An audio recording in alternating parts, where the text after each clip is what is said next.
We're here. Hello. Okay, thanks everybody who has come and joined us. John and I have done this a couple of times. We've done this talent talk a couple of times. We focused on more specific subjects in the past. And today we're going to be talking about how the role of a recruiter is changing because of technology. So that's a subject that most people are interested in, whether you're in an agency or whether you're in-house. Your role is changing because of technology, without a doubt. So, John, you're the author of a book all about resourcing and how to be better at it. Do you want to just give a quick introduction in case anybody doesn't know you? Yeah, certainly, Adam. Yeah, delighted to be here. I think this will be an interesting conversation. I certainly know that you have a lot to say about it as well. So it'll be interesting your thoughts. I looked up your slide, by the way, that you put in LinkedIn. Interesting, very good. I like that a lot. Actually, it is simple, but it tells the truth. So I've worked in HR and recruiting for the best part of 15 to 20 years. Sometimes it feels like 15, sometimes it feels like 10,000 years. And then I took some time out, did a bit of consulting, and then for family reasons came back to the UK and wrote the book Higher Power. And interestingly, I was talking to someone the other day who reviewed my book for a magazine, and he said that the thing that he liked about it most was it was easy to read. And I was really pleased about that, because that was my number one objective, was to make something that didn't feel like an HR textbook, that was actually something that people could read. And the other thing, the best comment I've had back about the book is people who say, oh, I read it and I nodded my head all the way through. I recognize all the issues you talk about. So basically, the point of the book is that I've often referred to recruitment and resourcing as the bastard child of HR. It is and this ties in with what we're going to talk about today, of course. It is often underfunded. The sole goals that you have as a recruiter, an in-house head of resourcing or an in-house recruitment manager, they talk about time, cost, and quality, but really time and cost are the two things that you're predominantly targeted on. And of course, that has an impact on quality. And what I want to argue in the book is that this is a very negative way of looking at it, that actually with the changing world that we have right now, building a strategic resourcing approach and building a resourcing approach that looks at future capability for an organization should actually be the number one priority for human resource teams these days. I feel it's incredibly important, and it's actually something I feel quite passionate about. So I've had a really good response to the book. I like to describe it as critically acclaimed and commercially underwhelming. An underground hit. Yeah, exactly. I'm kind of that indie band that people will say, "Oh, I like them," and they were rubbish. So I prefer their first album. So, that's how I like to think of myself now, Adam. Yeah. So okay. So just let's really quickly talk about you think the tail's wagging the dog a little bit when it comes to people. In terms of resourcing should really be the number one priority for HR. Yeah.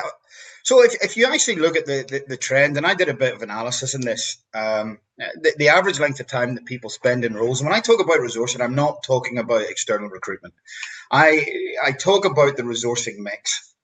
And essentially that is any device, channel, or mechanism you can choose to put an individual into a role in an organization. So if you imagine an organization which has to be entirely role focused in how it structures itself, and each role is a set of identifiable characteristics that achieve success in that role. The opportunity in an organization is to have the right people that can achieve that success in each one of those roles. So it's a massive organization chart.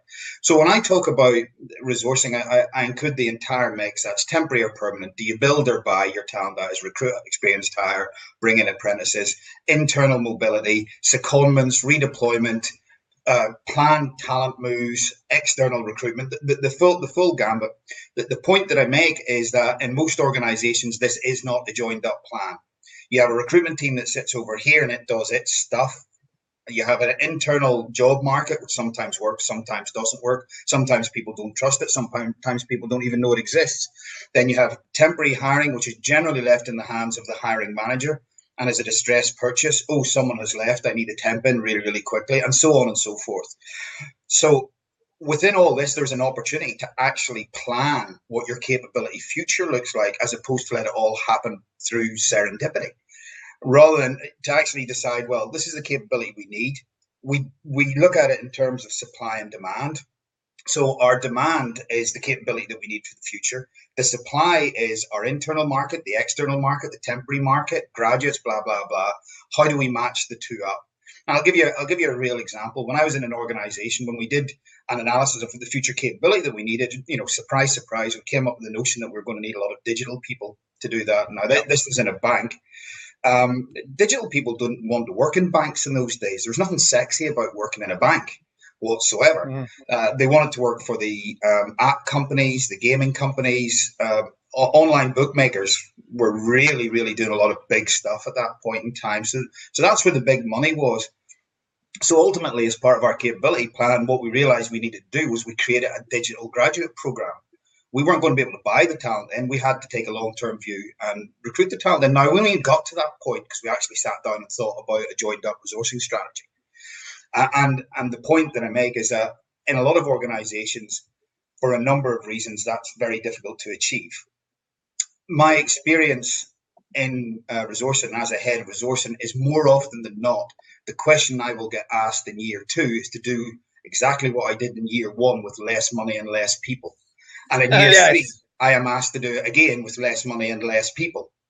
And if you are, I was speaking to a friend of mine recently who's a head of resourcing, and she was doing a really great job. And she managed with a very, very small team to turn it around to 80% direct hires in a very short space of time. Absolutely fantastic job. And she was using that as a lever to go and get some investment for some technology that she wanted. And I said, well, you know what the answer is going to be?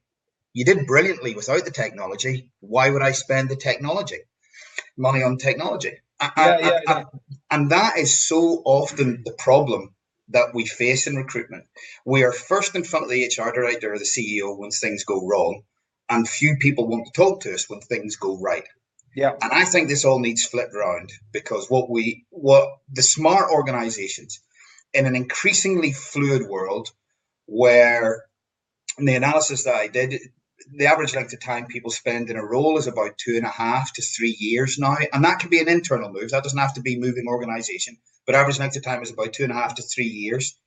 I saw a report recently by Ken Broston and Talent Partners that say heads of resource in the future think that the default option, only 29% of them think that the default recruitment option is going to be permanent hiring. So we're looking at a changing world.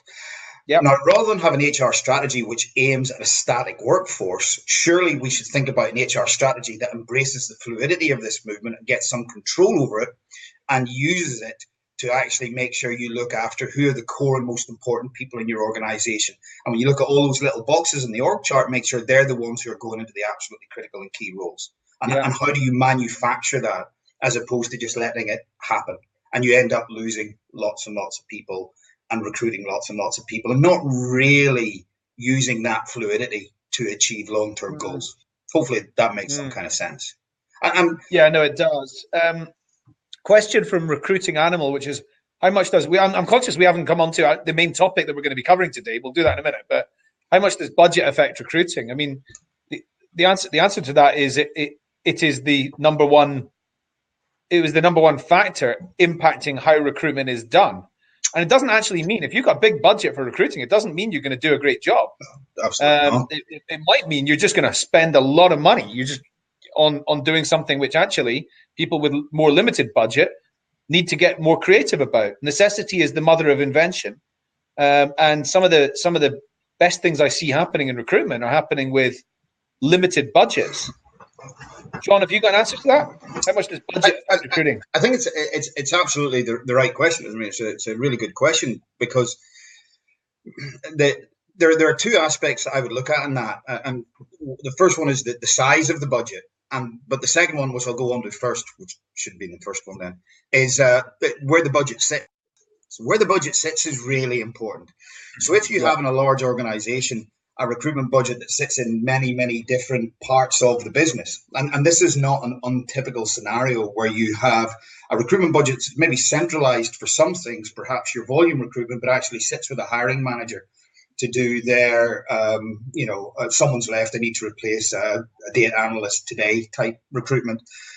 Then what you have, and this relates to the first part, is actually an astonishingly large spend on recruitment because they will use the default option, which is recruitment agencies. Now, I don't say that recruitment agencies are a bad thing, but I do not think they should be necessarily the default option. If you have a centralized budget, quite clearly that gives you an opportunity as a head of resourcing to then go and do smarter things with it. Do a bit of employer branding, invest in the right technology that you need, invest in some of the right screening tools you need, et cetera, et cetera, et cetera. So the location of the budget is absolutely fundamental to it as well. I think in terms of the actual budget itself, quite clearly, that the more you have, the smarter the things you can do is. I mean, I was really lucky when we set up Tesco Bank. I didn't have an unlimited budget, but the FSA pointed out that recruitment was one of our top 3 risks that the bank was actually going to face, which made my cap in hand task a little bit easier. When I wanted to spend money, I could just go, well, if you want us to be closed down, that's fine. So having the ability to spend money on technology or on better candidate generation absolutely comes in handy. But I completely agree with you. There are smart ways of doing it, and there's a long game to be played there as well. And planning saves your budget hugely. And if the further into the future you can plan, the more appropriately and the smarter you can actually allocate your budget. And I think that's absolutely a critical point in budget. Yeah. Okay. Let's move on to let's move on to questions about the specific subject, which is how is the role of a recruiter changing as a result of technology? So we have, I think, 8 questions already submitted. If you've got a question, can I ask that you post it into the comments on the right-hand side rather than in the section that says ask a question? But we'll cover these questions first. So the first one is, like, what is the technology that is available right now? So let's just talk quickly about a kind of overview of what is the technology the recruiters have at their disposal. You give me your overview, and I'll give you any variants that I see. Right. The answer is lots, and every aspect of the recruitment cycle, there is technology that touches it, and that in itself is a slight problem. So I've seen a slide at a couple of conferences recently which shows up all the providers of recruitment technology right now. Candidate ID. I hope Candidate ID was in there. Candidate ID is in there, exactly. It's in quite a small category. There's not so much of the competition in there. Well, no, but interestingly, I'm not sure if you've seen TalentTalk Lab's ecosystem. No, but it is, for me, it's a really good summary of the technology that is out there available for recruiters. TalentTalk Lab's ecosystem. I'm going to post a link to it in the comments. They do put us into the category of CRM. We are absolutely not CRM, but they put us into CRM because they didn't want to give us our own bubble. So it is there's a lot there. There's a lot of confusing stuff. Anyway, carry on. Sorry. And that's actually the point. And going back to the question about budget, there's a lot of different tech fighting over your share of the wallet for investment in the budget, and what you can do with it. Now, of course, the number one that people go to is the applicant tracking system, and that's almost your must-have piece of technology. The trouble in that part, often call it CRM. Yeah. Usingly, within an agency, that's often described as a CRM. It's pretty much an ATS. Exactly. And they all, to my mind, do essentially the same thing, as they move the candidate from one bucket to another bucket to another bucket to another bucket. And there are really nice ones, and I'm absolutely sure if there's anyone on here who's the CEO or works for an ATS, they would tell me that's absolutely not the case, and they all do different things, and a lot of them do the kind of critical functionality you're looking for, which is why Taleo is so successful is that it integrates with your back-end HR systems and everything else plugs into it. So if you want to use screening tools, that plugs into it. If you want to use candidate ID, that plugs into it. Everything plugs into your system.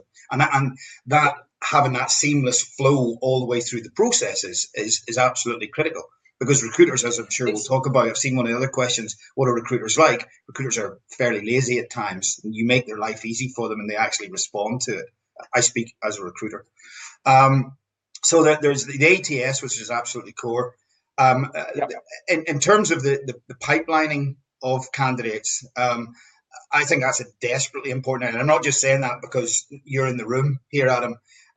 I actually think it's kind of one of those missed technology areas that a lot of people haven't spotted, that building communities is absolutely the way of the future of recruiting. When I talk about your future capability, a lot of that isn't recruiting jam today. That may be recruiting someone in 2 or 3 years because you recognize what your capability in 2 or 3 years is going to be. You can't keep a pipeline warm for that length of time, so you need some sort of way of engaging with the community over the piece.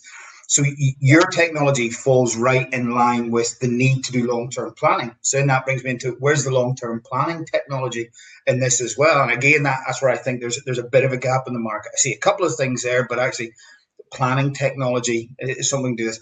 I think where a lot of really interesting stuff is happening, of course, is in the assessment part. Hold on a second. Can we just quickly, John, can we just go back to planning technology? Sure. What do you mean? What do you mean by that?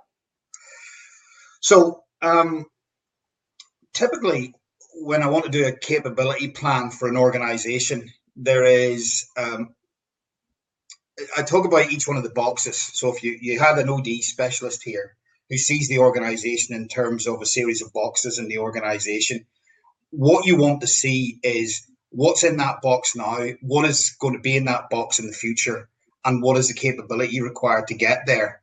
Now that's kind of a data capture exercise, and then that helps you with your capacity planning and your turnover planning and all that kind of stuff, so you can actually build a relatively solid forecast of what you're likely to need in the future. Go back to the digital example, where what you might want to do is build a community of digital specialists who are willing to work in banking and finance. Of course, then you have to engage with that community, and that's content. But to start off, rather than me or someone sitting around at the desk of all the directors of each of the different businesses saying, what do you think it's going to look like in 5 years' time? You actually have something that starts to scrape or gather that data and actually starts to feed it into what the organization design looks like.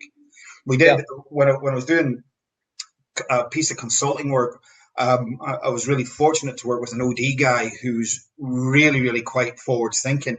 And we managed to link in the forecast planning with his OD, which meant that anyone could click on, anyone in the organization could go into the organization chart, click on any single box and see where the candidate was in the pipeline for filling that particular role. And that was quite neat.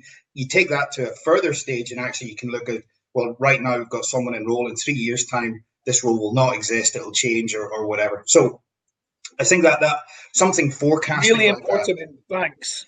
Sorry? Really important in banks where the workforce is changing more than it is in probably almost any other industry, I would think. Yeah, hugely so. But I also I don't think there's an industry right now, and we'll come on to talk about AI. I don't think there's an industry right now is impervious to change and pace of change. I think it's pretty much all up for grabs what people are going to be doing in the future. I actually think, I talk about a 5-year forecast. I think forecasting what the jobs are going to be in 5 years is probably a fool's errand right now. I mean, that's really not possible. So back to the technology. I agree. I think the job of a recruiter, for example. But we can have a good stab at it. Let's save that one. Let's come on. Can't we have a good guess at that one? Let's come back to that. Screening technology, I think, is there's a lot of really interesting stuff happening there. I mean, I'm an advocate of video interviewing, for example, which isn't desperately complicated technology, but actually it can create a really, really nice sort of candidate experience. Done some really good stuff with that. Online testing for technical skills is an absolute no-brainer as far as I'm concerned. But lots of online testing. Psychometrics, big question mark for me actually as part of a recruitment process in total. And I mean that sort of personality testing, but there's lots can be done online in testing, and I can integrate and go all the way through the process to hopefully make people's lives easier a little bit later on. And then again at the onboarding at the back end, massively important and massively under-resourced part of the recruitment process. Why do all the hard work and then lose someone at the back end is quite a staggering thing to do. There's technology can help in that as well. I've bought and used technology that's been reasonably effective in that. So yeah. So everywhere. So the bits that the big bit that I think you skipped was the bit at the very beginning, which is how you bringing people into your pipeline in the first place. So things like attraction related technology, so sourcing related technologies, and of course job boards and things like that. What do you think about sourcing related technology? So job boards are quite a funny one. Do you remember Recruitment Scotland? Yeah. Since we both sit in Scotland, that's an obvious. I'm not sure the world has moved on hugely from Recruitment Scotland. In fact, what Recruitment Scotland had was it did exactly what it said on the tin in the title, Recruitment in Scotland. So it became, I think the critical thing for job boards is that they actually reflect a community. Now, whether that's a technical community, like was it JobServe was the IT community job board? Yeah. So IT people knew that reflected their community, so that's where they all went, and that's where the people who recruited all went, and likewise Recruitment Scotland reflected that. So I think that's the critical part. When you see so many of them now, and quite a lot of job boards that just basically scrape off other job boards, it's not helping. It's not really helping anybody that I can see right now. The other problem I have with job boards, and this is where, although we talk about technology, the human interaction with the technology is the critical part in all of this. Is most of the job descriptions on job boards are criminal in their use of language, their use of jargon, and they do not sell a job. They describe a list of activities. The way that I like to describe that is if you look at or a comparison that I like to use, if you look at, say, Mercedes selling their estate car, they don't tell you the dimensions of the back of the car where the boot is. What they do is they show a large dog jumping into the boot and all your football gear there. They tell you what it's used for as opposed to telling you what it is. In job adverts, we tell you what it is. So there's quite a lot of it doesn't matter how good the job board is. There is quite a lot of rubbish put out, and there's so much, and the job alerts, there's so much, and I think that switches people off sometimes. So why do you think it is that we as recruiters have given the world a bad impression of what recruitment is all about? Because most people don't like recruiters, and they don't like the whole recruitment process, and most people have a bad experience. Why do you think we've got that human bit has actually got it so wrong? Because there is technology that now writes your job. You put in your job description, and it writes you a great job advert. So it seems that when humans get involved, actually, that's often sometimes when it cocks up. And I think that again, and go back to recruiting animals, come up with a good couple of points there. I'll go back to this point about budget. One of the budgetary pressures that teams face is always on the number of heads that they have in it doing recruitment. Yeah. So you have a typical in-house recruiter, and it depends on what they do, but they may have 50, 60 jobs on their desk at any given time. They're given a job description, which is written by a line manager who doesn't really know how to write a job description. Yeah.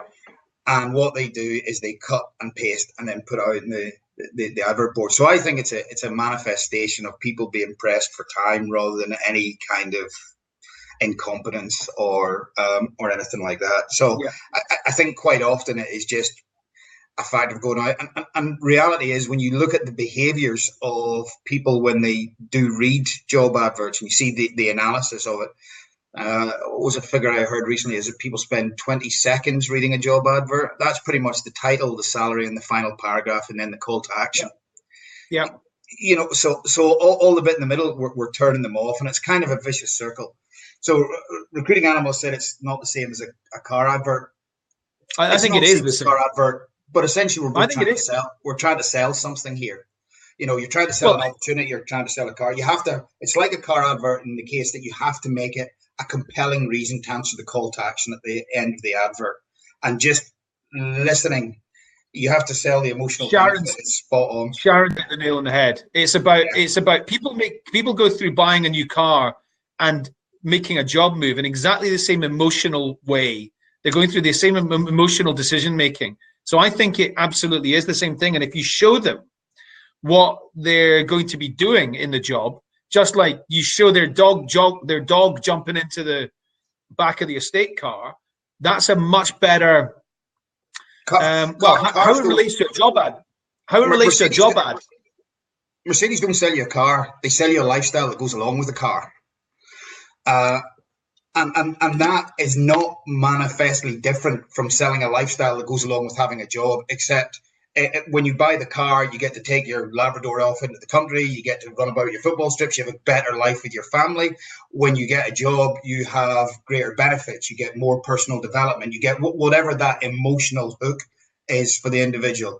So, yeah, I get the point, but I also think that just listing, here's what you will do, here's what you will have, I think is kind of really yesterday's way of addressing this. And I think if people have adverts with greater emotional hook and the what's in it for me factor and what does it mean for my lifestyle, we learn so much from the marketing people who do product marketing.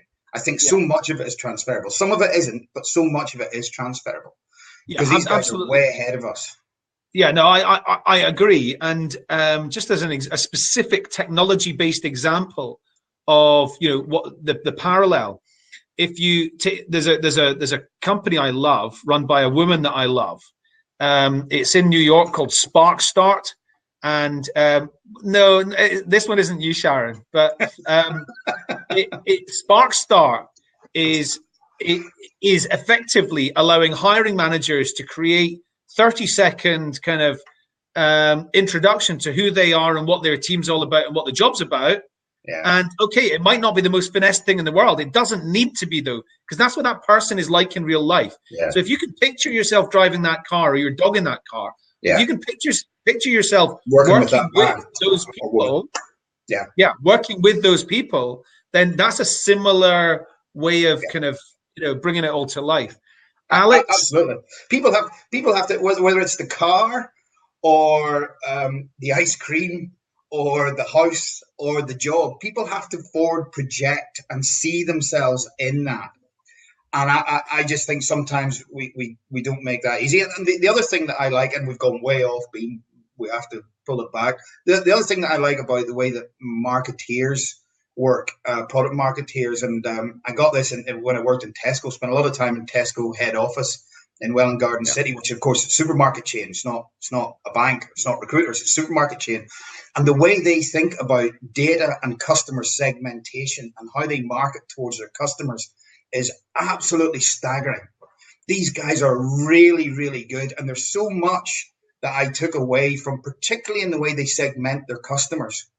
And I decided to interpret that in the way that candidates behave. So rather than looking at people in millennial, Generation X, Generation Y, or whatever, I threw that out the window and thought, well, what are the behaviors that dictate how candidates behave? And that will inform my marketing strategy to them rather than just following down the typical recruiter route.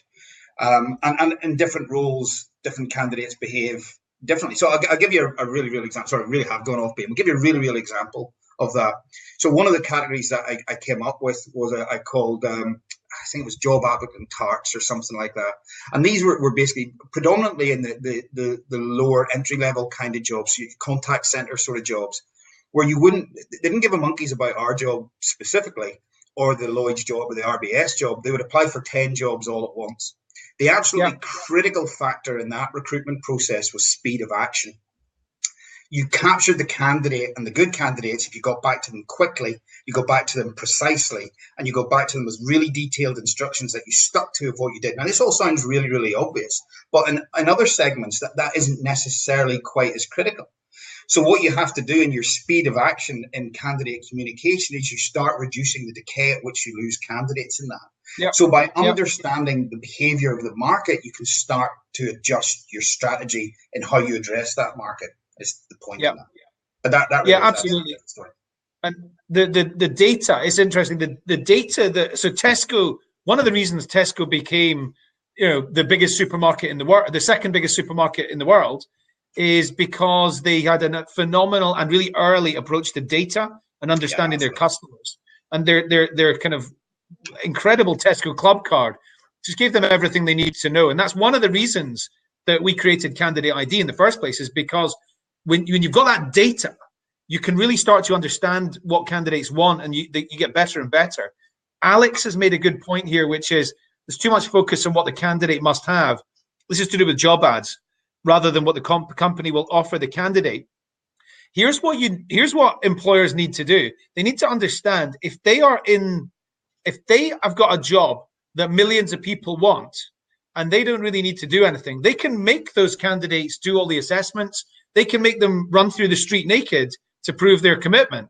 But if they're in a highly competitive market where candidates have got lots of choice on where they can work, like, for example, digital people choosing to work at Barclays or choosing to work at Facebook, then Alex is absolutely right. They need to focus much, much more on what the company can offer the candidate.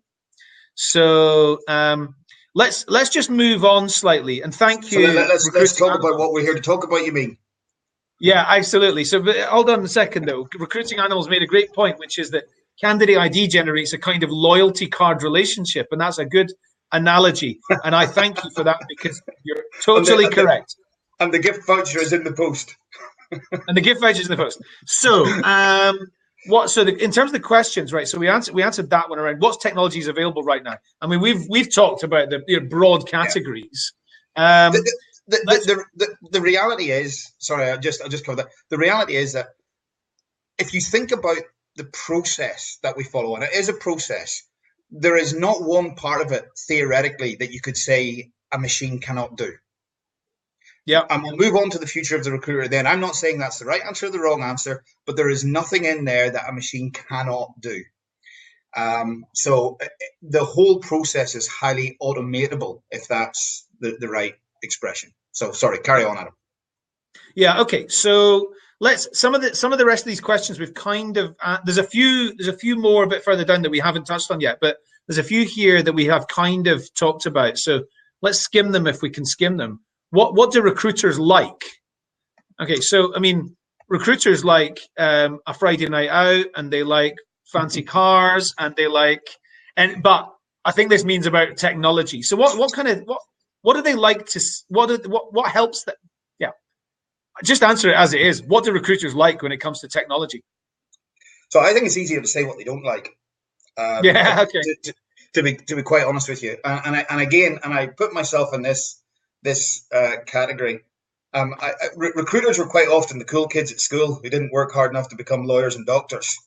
So what recruiters will tend to follow is the path of least resistance. I've got a great example of this, and I won't mention the company, but I had a team of recruiters, and our time to hire was extraordinary.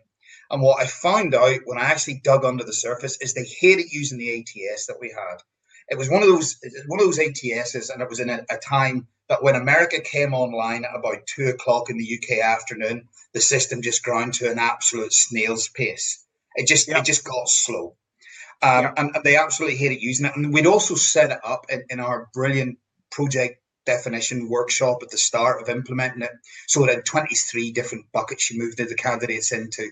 Candidate declined after telephone interview number 1 type stuff and all that. Recruiters absolutely hated it. So what they did was they all had an Excel spreadsheet off the side of their desk that they managed all their recruitment from. And then on a Friday afternoon, when things got a little bit slow, they just updated the ATS, which gave us an average time to hire of about 10 minutes, which is absolutely staggering. And it's still the best I've ever managed to achieve. So I think recruiters, what they do like then is things that actually make their job easier. Now, of course, there's a balance between making a recruiter's job easier and the candidate experience, which is absolute king in all these things. So what makes the recruiter's job easier? What makes the candidate experience good? But also, I don't think the candidate experience should be just entirely about making it pleasant for someone. It has to be, your job has to be something worth getting. You have to jump through, a process and have to be tested in that process, and that makes the prize worth getting as well. So there's kind of a few factors there that influence what the process should look like. So recruiters, what they like to do, and this isn't a technology answer, what they like to do is talk to people. Most recruiters are fairly garrulous sorts. They like to talk to people. I think most of them enjoy interviewing. Now, whether I think recruiters should interview or not is a different thing. They enjoy interviewing. They like making offers. And they like filling jobs. They like to talk about the jobs that they filled. They don't like they get a buzz from that. Sorry? You get a buzz from that. If you don't get a buzz from that, you're seriously in the wrong profession. If you don't get a buzz from changing people's lives. Anyway, they don't like the admin bit in the middle. That's absolutely it. So I believe that everybody's different, of course, and it's the same for recruiters. All recruiters are different. However, I don't think there's many recruiters that would not love to use technology that helps them to do the bit of the job they enjoy most and cuts out the stuff that they enjoy least. Yeah. And here's an interesting example. So I say this to recruiters. Our product will cut out the amount of time that you need to spend cold calling candidates, because it gives you loads of insights that tell you who you need to pick up the phone to today. In fact, it sends you a hot leads list every day. Yeah. So I do, however, get in response occasionally. I absolutely love cold calling people. It's not very often, but some people really, really enjoy doing it. Like, whether you enjoy doing it or not, I don't believe it is actually a great use of time, because there's other things that are going to get you better results than picking up the phone to people cold. But anything that cuts out the kind of parts of the job that most recruiters don't really enjoy and gets them more face time with their with the candidates that they're likely to place, then I think that's probably going to be what they like. What is coming through? Okay, so this is quite a general question. What is coming through? I mean, right. There's lots of answers to that. So the first thing I think is coming through is there's more automation happening in recruitment, which is making recruiters' lives easier, making so that they don't need to do as much admin and they can spend more time on doing things that are that they enjoy doing. What else is coming through, of course, and I think this is in a question a bit further down, but is artificial intelligence. Now, talking about artificial intelligence is something that we should just say for a couple of minutes, but is really, really important. The other thing is blockchain. And we did a show about this a couple of weeks ago, and blockchain's got a lot of really valid kind of jobs to do within HR generally, within verification on individuals. I'm not sure a day-to-day recruiter's job is going to change a lot as a result of blockchain. There might be some channels that they use. They might have to use some blockchain-enabled platforms, but I don't think it's going to make their job all that much different. What else is coming? What do you see coming through, and what do people need to know about? So I think for me, when I go back to the point we made earlier about there's just about every part of the process can be automated, and I link that with another comment that I made earlier, is that it all needs to link in together. I think that the future for a recruiter will be quite as you describe it, with lots of the admin stuff taken out, but actually a seamless integration right the way through. And not just right the way through the recruitment process, but actually that has to follow on to when someone joins. A point I made recently to a room of recruitment agency managing directors, was you guys are great at finding great candidates. I'm looking for great employees, and there's a difference. And actually, that has to follow all the way through into someone's productivity in the workplace. So there's almost a journey that technology can take you on, which starts with candidate ID. So your community building, your pipelining, your planning, and your candidate ID, and takes you right through to the end of year one. And we can actually then draw a line back and say, okay, this is the effective cohort to talk to. This is the effective signs of engagement that we get. And this is the effective way we have of engaging with the process, assessing them through the process, onboarding through, et cetera, et cetera, et cetera.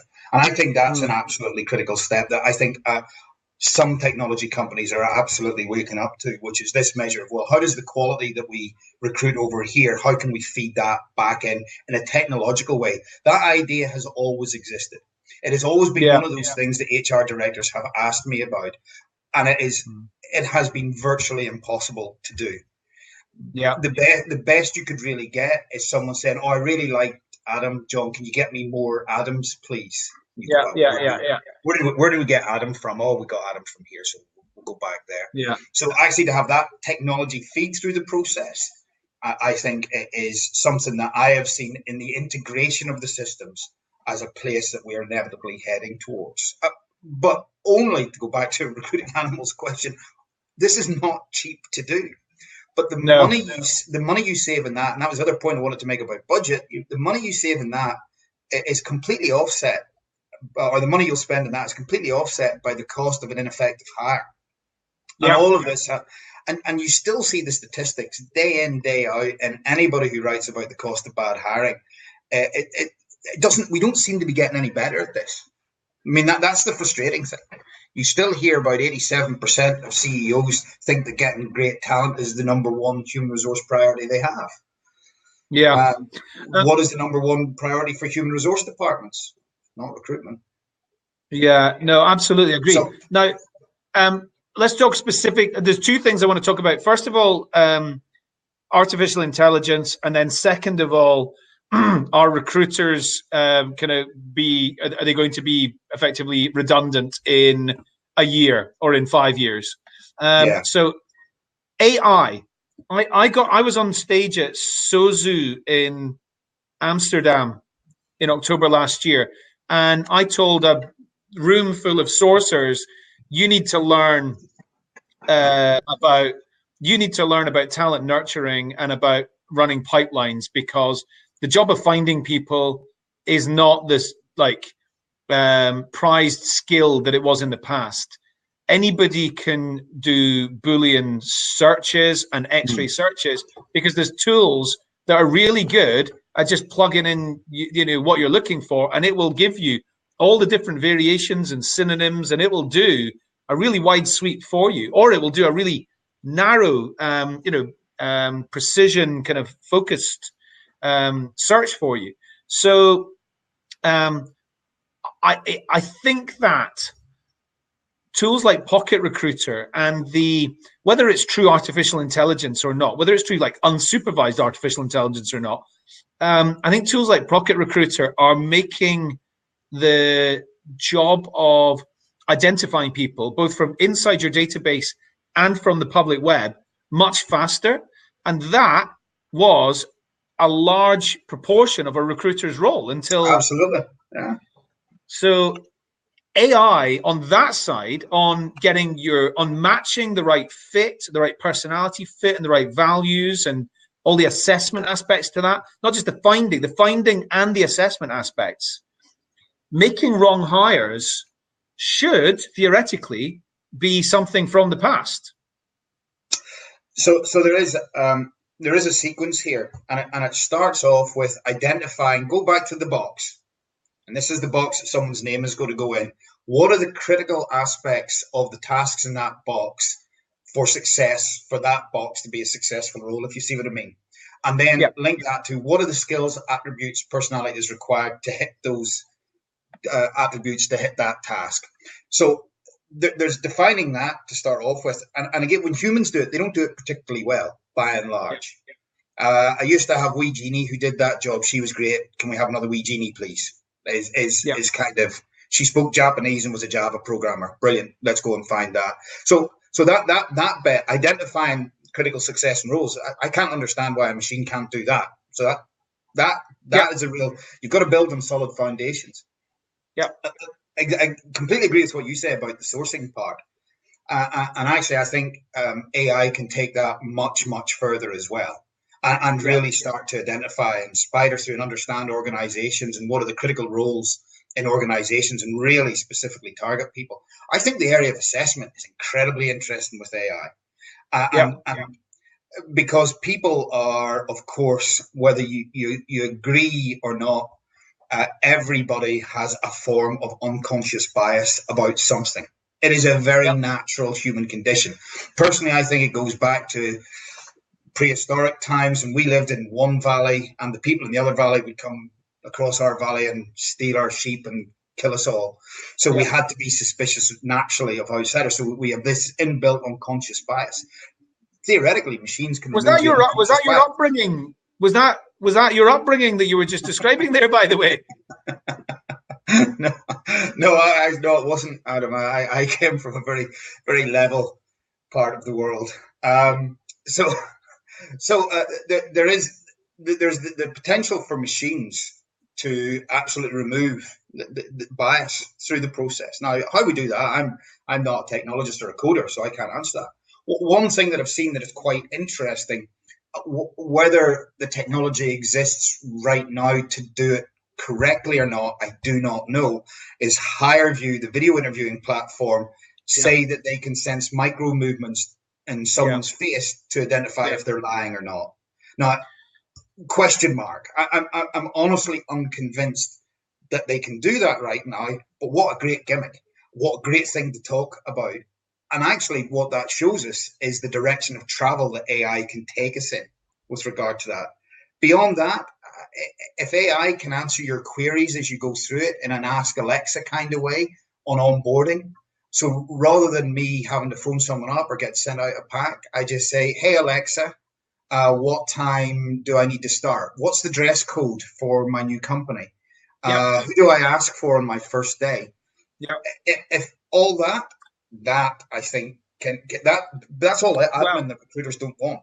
So that's starting to happen, and there's a couple of chatbot businesses that have started to integrate with Alexa, and that's a very, very interesting aspect to how humans are becoming maybe surplus to requirement in a lot of aspects of recruitment.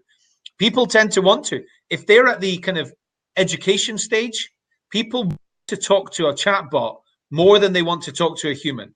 Because they know the human's going to try and sell them something. But if they can get some information from the chatbot who is not going to try and sell them something, then that's great. On the video thing, I think HireVue probably can do that. There was one that I met called Interview, Intervyo, an Israeli video assessment tool that claimed that they could measure the depths of the human soul. And it sounds pretty fascinating to me. And I've got to be honest, they were a hit at Unleash in Amsterdam last year. They were an absolute big hit. And given it's Israeli, I think it may well have come out of Mossad, and they sure as hell know how to interrogate people. Alex has made a great point, which is technology to better support. Technology to support better people analytics, in particular, if an organization can reach predictive analytics maturity, can have a significant impact on improving recruitment outcomes. This is happening today. I know quite a few different products like Resourcing Insights and a couple of others that are able to actually make that happen. Right, we've run over a little bit, but just 2 more minutes. Let's talk about what's the question? Let me just get the exact question, how it's phrased. Will recruiters be replaced by machines? You go first. Right. So that depends what recruiters do. And if you are a recruiter who spends your life trawling through LinkedIn, looking for candidates, sending out mailers, running through admin processes, then absolutely your days are absolutely numbered in that. Now, I think that is without doubt. And I get the point that computer-generated conversation analysis will reveal. I think HiredView are on the right path. That is the future without a shadow of doubt. So there's lots of that aspect, maybe even interviewing that computers will do. However, what I've always said is I think the two fun, and I speak from an in-house point of view, but I think it applies probably to the agency recruiter as well. I've always thought there are two critical aspects of the recruiter job. One is planning, and to make sure you know what you're doing, and to build a plan for every project, campaign, to build that long-term plan, etc., which may be enhanced by technology, but I think you need a person to plan it right now. This may disappear in the future. And the second thing is relationship management. And that may disappear, but that will only come at a time when people are comfortable only dealing with a machine. I still think there are line managers, hiring managers, and candidates who want to speak to a person. And if a recruiter is very, very good at doing that selling job, bringing that candidate along, and that emotional engagement, and also understanding from the hiring manager what their human need is, reading between the lines and being able to create that match, I think that, for the foreseeable future, but who knows what will happen, of course, beyond that. But for the foreseeable future, I think if your job as a recruiter is managing relationships and planning, that's the right place to be. Yeah. So my view is sourcing can today be largely automated, and within 2 years, entirely automated. I believe that assessment can today be entirely automated already. I think candidate attraction can be largely automated. I mean, that's what we're doing at Candidate ID. It's marketing automation. So it needs humans to run it, but 80% automated. I think liaising with hiring managers is and like getting in their diary management, all that kind of thing, is becoming automated. I do agree that a hiring manager wants to talk to a recruiter, and maybe at the briefing stage, and maybe at the shortlist stage, or the post first interview stage. I also believe that a recruiter has a job to do in the human negotiation aspect around convincing somebody that it's the right job for them. So the overcoming objections. And I think that the recruiters have got a job to do in today, 50% of the areas that they had when I started in recruitment in 1999. And in 2 years' time, I think it will still be 30%. But quite honestly, what I'm saying here is a recruiter's job in 2 years' time the human aspect of what's needed will be 30% of what it was 20 years ago. See, I wholeheartedly agree with you. I think the only difference here is between what can be done. So it all can be done, but what is right now, I'm not sure ethically is the right word, but what is acceptable. Yeah. People will still want the human contact, and that if you're one employer who uses an entirely automated process and another employer who has the human contact for candidates, the second employer at this point in time is going to be likely more acceptable. So I've just been threatened in the Recruiting Animals says, I'm going to make sure you face the music on these predictions. I'm going to stand by it. You can put it on Recruiters Online, put it on that, get Jerry to put it on that Recruiters Who Actually Make Placements group, because I can't be in that. So Martin's good point. Sourcing can be fully automated in 2 years. I bet you a bottle of Dalwhinnie it won't. Martin and I know each other very well, and he may well remember that Dalwhinnie's one of my favorites. But I think 90%. I think 90% can. Absolutely. I think it can, but I don't think it's in the immediate future. No. And the reasons I just don't think it's acceptable. and having worked with a lot of hiring managers, that initial briefing conversation, a lot of them form their thinking about what they want from the job as well. That's almost a brainstorm about what they want from the job. And also in that candidate contact, particularly, and actually a thing we haven't discussed is level dependent. Will it be completely automated at the junior level? Without a shadow of a doubt. I can see within 2 years, contact center recruitment or retail recruitment or industrial recruitment being entirely an automated process. Where there is literally no human interaction. You have a spot wage, so you get paid £18,500, blah, blah, blah, all the way through. At executive level, there will still be a need for the human interaction. But what I think over time is it will become more acceptable for that to be pushed up the levels. Now, where it'll stop and how quickly it'll go, we can't say. But at senior level hiring, the candidate always needs someone to talk to, and the manager always needs someone to talk to right now. That's where, and that's possibly where I think the distinction lies. Yeah, no, I do agree. At a senior level, it's more challenge. It's absolutely more challenging, and it's actually the wrong thing to do to completely automate that. But I want Toby Culshaw Phillips talks about the fact that an entirely automated hiring manager self-service kind of model is emerging, whereby they don't need to talk to the recruiter. They don't talk to the recruiter until maybe it's the negotiation stage or something like that. But I think we're in agreement here, which is that overall, absolutely, it's undeniable. A lot of recruitment is already automated compared to 20 years ago. Humans don't need to do what they did 20 years ago. In, let's say, 3 years' time, it will be even more so, but it is not going to completely get rid of the need for recruiters at any, it's just not going to. Again, it comes down to the best recruiters who show understanding, insight, manage relationships well, and can plan well. That's the job. If you push bits of paper about and troll LinkedIn, it's a short future in recruitment. Yeah, no, I agree. I absolutely agree.